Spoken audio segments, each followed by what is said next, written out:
அருண் சேலத்தில் இருக்கிற தனது பழைய வீட்டை புதுப்பிக்க போனான். சுமார் 100 வருஷம் பழமையான அந்த வீட்டை உடைக்கும்போது ஒரு பச்சை பெட்டியில் ஒரு லெட்டர் இருந்துச்சு. அந்த லெட்டர் 1930களில் எழுதப்பட்ட ஒரு லெட்டர். அந்த லெட்டரில் அருணின் பேர், அட்ரஸ், என்ன வேலை செய்கிறான், அப்புறம் அவனோட எதிர்கால மகளோட பெயர், இதெல்லாம் எழுதியிருந்துச்சு. ஆனால் அருண் பிறந்தது 1985. சுமார் 55 வருஷத்துக்கு முன்னாடி அருணை பற்றி எப்படி எழுதியிருக்க முடியும்? இந்த லெட்டரை எழுதினவரோட பேர் விக்னேஷ்.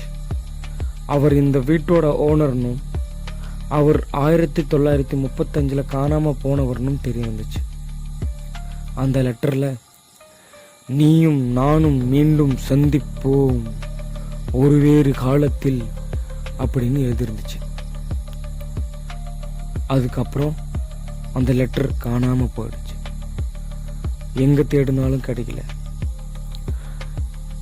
இந்த லெட்டரோட கதை இன்னும் மர்மமாகவே இருக்குது. இந்த லெட்டரை பற்றி நீங்கள் என்ன நினைக்கிறீங்க? கமெண்ட்டில் சொல்லுங்கள்.